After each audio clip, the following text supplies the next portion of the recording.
Bonjour à tous, j'avais continué l'étude du catéchisme de Spirago.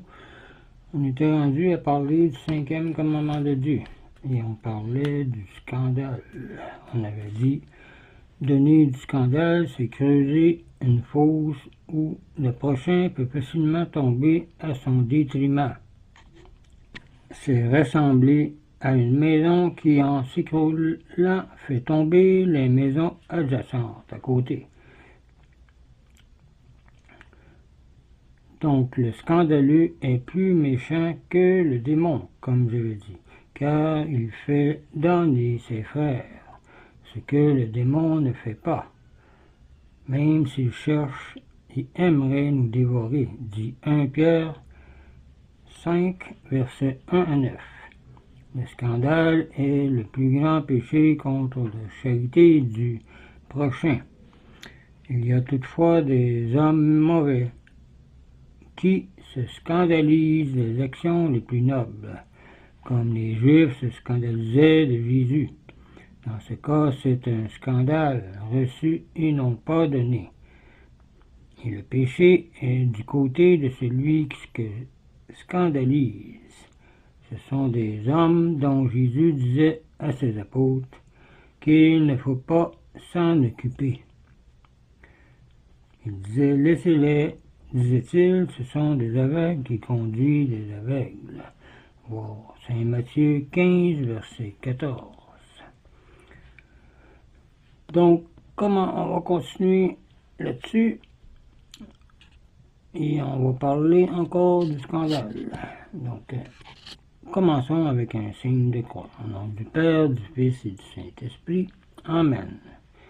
Et n'oubliez pas que Jésus est la lumière qui éclaire toute personne, disait Saint Jean 1, verset 1 à 14, qu'il est venu ici pour nous éclairer et nous donner la vie éternelle, et que chaque personne a besoin de se nourrir de la parole de Dieu, comme c'est marqué dans Matthieu 4, verset 4. La parole de Dieu est là pour nous guider, enseigner, corriger, dit 2 Timothée 3, versets 1 à 17, Hébreux 4, versets 12 et 13, et 2 Pierre 1, versets 15 à 21. Avec tous ces versets bibliques, on peut savoir combien la parole de Dieu est importante pour notre âme, et que c'est bon de la méditer et la comprendre de la bonne façon. Voir Matthieu 13, versets 1 à 53. Et son Église, c'est elle qui est la mieux placée pour l'interpréter, car la Bible vient de l'Église catholique et des Juifs. Donc, Jésus nous enseigne aussi la gravité du scandale quand il dit ces paroles. Il vaudrait mieux qu'on lui, au scandaleux, attacha une mêle au cou et le jeta dans la mer, dit Saint Matthieu 18, verset 3. Il annonce en outre qu'au dernier jour, il fera réunir par ses anges ceux qui ont donné du scandale, pour les jeter dans la fournaise où il y aura des pleurs et des grincements de dents, disait Saint Matthieu 13, verset 36 à 43, et Matthieu 25. Matthieu 25, 1 à 46. Le scandale peut par exception n'être que véniel, quand le mauvais exemple ne porte que sur des choses légères, ou quand on a pu prévoir le mal de l'âme du prochain. Pour éviter autant que possible le scandale, il faut observer les règles suivantes. Premièrement, il faut omettre les actions permises, même les bonnes actions, qui sont de simples conseils si elles choquaient le prochain.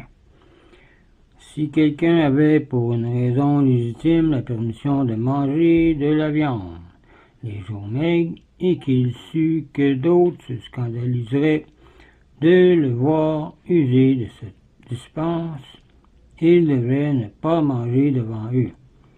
S'il ne pouvait s'en abstenir, il devrait au moins leur donner des explications. Après cela, il ne serait plus responsable du scandale que les autres en prendraient.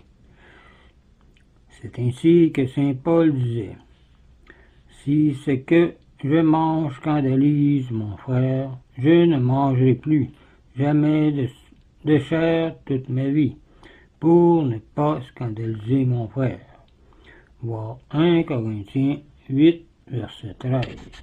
Éléazar, dans l'Ancien Testament, préféra mourir plutôt que de manger des viandes permises, mais en laissant croire qu'il avait mangé de la viande de porc. Il ne voulait pas se rendre coupable du scandale. Il y a aussi les 7 frères Maccabées qui subirent aussi la mort pour les mêmes raisons, à cause qu'ils aimaient mieux obéir à Dieu plutôt qu'au roi, qui voulait qu'ils mangent la viande de porc. Voir 2 Maccabées 6, verset 18 à 31, et 7 et 2 Maccabées 7, verset 1 à 42. Deuxièmement, les actions commandées par Dieu ne doivent jamais être omises, parce que d'autres s'en formaliseraient. Il faut toutefois instruire ces âmes faibles pour éviter le scandale. Donc je répète, deuxièmement, les actions commandées par Dieu ne doivent jamais être omises, parce que d'autres s'en formaliseraient. Il faut toutefois instruire ces âmes faibles pour éviter le scandale. Une bonne action ne peut jamais être un vrai scandale. Au contraire, elle est un sujet d'édification. C'est celui qui se scandalise qui commet un péché, car il faut être vicieux pour se scandaliser du bien, disait Terrien. Il faut mieux permettre ce scandale que de trahir la vérité, disait Terrien encore. Jésus savait que les Juifs se scandaliseraient de ses guérisons au jour du sabbat. Il ne les a pas omises pour cela, mais il les instruisit en leur disant ceci: qui d'entre vous, ayant une brebis qui vient à tomber dans une fosse au jour du sabbat, ne la prendra pas pour la retirer? Or, combien un homme ou une femme est-il plus excellent qu'une brebis? Il est donc permis de faire du bien les jours du sabbat. Voir saint Matthieu, chapitre 12, versets 9 à 13. On pourrait à la rigueur omettre l'une ou l'autre fois des actions commandées par la loi humaine, même ecclésiastique. Par exemple, l'assistance à la messe, si notre femme accouche à l'hôpital, etc. S'il fallait prévenir un scandale, mais il faudrait alors éclairer la fausse conscience de ces faibles personnes. En règle générale, les lois humaines n'obligent pas au point de forcer à subir un dommage. Donc, en règle générale, la loi humaine n'oblige pas au point de forcer à subir un dommage grave, car Jésus dit que mon joug est doux et son fardeau est léger. Voir saint Matthieu, chapitre 11. Le mieux serait d'agir immédiatement après s'être expliqué. Une action énergique coupe souvent court à toutes les réclamations. Troisièmement, il est permis de blesser, même de tuer le prochain quand un malfaiteur menace par des voies de fait notre vie ou un objet absolument indispensable. à la vie et que nous ne puissions pas nous défendre autrement. Cela s'appelle le droit de légitime défense.